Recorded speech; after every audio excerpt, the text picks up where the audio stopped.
Good evening, ladies and gentlemen. Tomorrow before noon, the Mount Kenya Foundation will hold a meeting. And during that meeting, the Mount Kenya Foundation will unveil Raila Amolo Odinga as their preferred presidential candidate in 2022. And that announcement by the Mount Kenya Foundation will shape the politics of this country moving forward. Because for those who've been following the politics of this country, Mount Kenya Foundation actually conducted interviews for Raila Odinga and the entire One Kenya Alliance movement.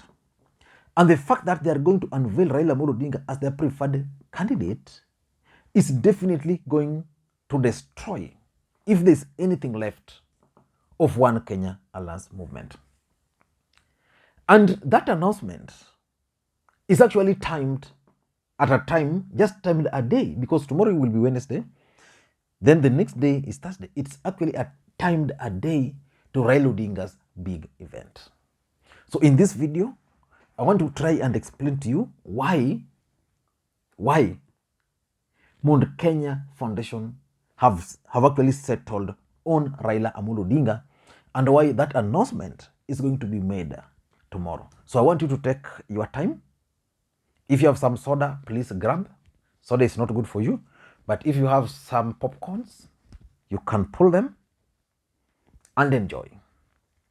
And also don't forget to click the subscribe button if you have not subscribed. And also don't forget to give this particular video thumbs up. The first question which you must ask, who is Mount Kenya Foundation? Mount Kenya Foundation is a group of Kikuyu tycoons, or the larger Mount Kenya tycoons. The deep state, who determines who becomes who in this country. Because of several reasons. They were responsible for Moi Kibaki's second term in office. Mount Kenya Foundation was also responsible for President Uhuru Kenyatta win in 2013 and 2017. And now they are saying they are going to support Raila Amolo Odinga. That endorsement of Raila Amolo Odinga is going to be significant for Raila Amolo Odinga in three ways. Number one, funding. Campaigns are normally very expensive.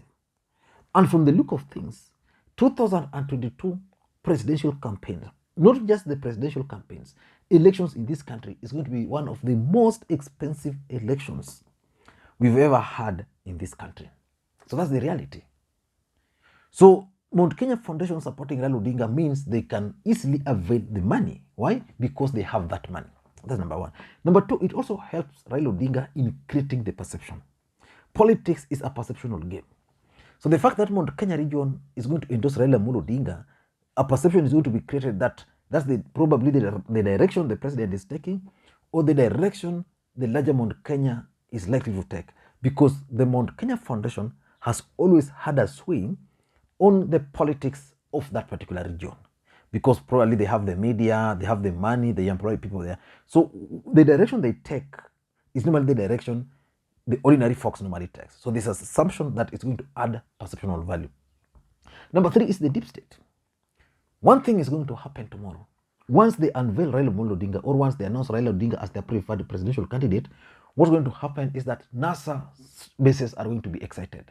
Because NASA bases believe that these are part of the deep state. And lastly, is what I call the Gecko Factor in Raila Odinga's politics. The deputy president, for example, is currently following Raila Amolo Odinga, and today is in Laikipia. Why? Because the Kikuyu votes in this country in 2022 is going to determine who becomes the next president of the Republic of Kenya. For example, if Ruto will not get 90% or 80%, he should forget. If Raila, for example, can get, let's say, 40% in the larger Mount Kenya region, then he can as well be declared the president. So that's how important the Gecko Factor is going to play out. But the fact that these guys are going to make this announcement, in my view, has a political observation, objective. Number one, I tend to think that the main idea why these guys are meeting tomorrow to unveil Raila Odinga and just days before Raila Odinga's main day, I think is the issue of running mate. Who will Raila Odinga pick as his running mate? So if he has someone in mind, then these guys will probably put that as one of the demands, that for us, we are going to give you this. Our support is going to be based on, you give us Nairobi, for example, you give us a running mate. So if Raila Odinga has a running mate in mind from, say, Rift Valley or Western Kenya, then it means he will not do that. He will wait and try to listen to this other group. Or probably these guys will just come up with a name that for us, we are going to unveil, we are going to support Raila Amolo Odinga, and we wish that he could appoint, for example, Peter Kenneth as his running mate. So the running mate factor, and that's why they are timing it before the big day, because you never know, maybe that big day Raila Odinga will unveil his running mate. That's number one. Number two, I also tend to think that this group is working on behalf and for President Uhuru Kenyatta. This group, if you ask me, they're actually working for President Uhuru Kenyatta. Why do I believe so? They supported the president, and they've been working hand in hand with the president in terms of meeting Raila Odinga, trying to tame One Kenya Alliance movement. So I think tomorrow they are going to send a coded message from President Uhuru Kenyatta to the entire country on where his heart is. And the message is going to be specifically to One Kenya Alliance movement. Because someone like Kalonzo Musyoka, Musalia Mudavadi, they know the influence of One Kenya Alliance movement. So if these guys are going to support Raila Odinga, then definitely they are going to conclude that that's where the president is.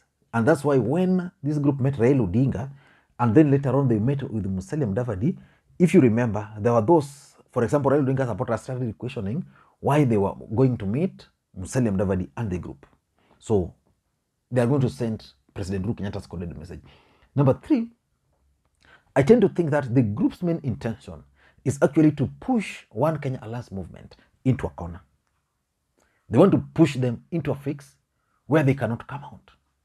And it's in a very strategic way. You meet, I waste your time, then I come out and endorse Raila Amolo Odinga. Musalia Mudavadi will not have any other option. Kalonzo Musyoka will not have any other option. In fact, the only person who will have a problem there is Musalia Mudavadi, because he's going to make noise. But only making noise after they've been cornered and pushed into that very corner where they cannot no longer come out. Musalia Mudavadi, for example, has been clinging onto the fact that the Mount Kenya Foundation, some people around the president can actually support his bid. That will come to an end tomorrow. And number four, in my view, I think the whole idea of Mount Kenya Foundation endorsing Raila Odinga tomorrow is to create a momentum for Raila Odinga's big day. There's no coincidences in politics. You can't tell me that Mount Kenya Foundation had set this particular date before Raila Odinga set his date. So they must have agreed. And why? Basically, it's about setting the momentum. So that after this particular day, a momentum is going to be created. And we are going to see more groups coming out to endorse Raila Amolo Odinga. Maybe after this Mount Kenya Foundation, we'll see a group of maybe governors, we'll see some religious leaders, maybe the civil society coming out to support Raila Odinga, just to continue the momentum which is going to be created today, because which is going to be created ahead of that event. Because if they are going to endorse him tomorrow, that's going to be news. Thursday, maybe some other things are going to happen. So just build the momentum. And maybe the president is the one who assigned them that. And lastly, I think the Mount Kenya Foundation, as any other group, are securing their interest.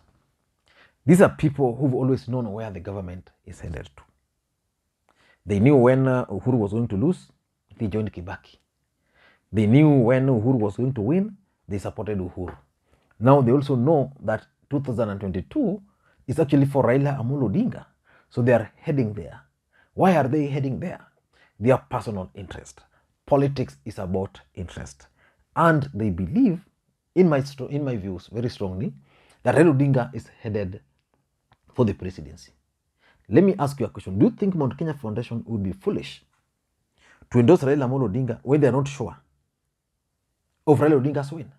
They must be sure first, and then after being sure, that's when they can now go ahead and endorse Raila Odinga. I don't know what to think, but that's my take. And if you're watching this channel for the first time, I want you to take a second or two, click the subscribe button so that next time we produce a video like this, YouTube will automatically notify you. And to the subscribers, I want to continue. Thank you guys for your continued support.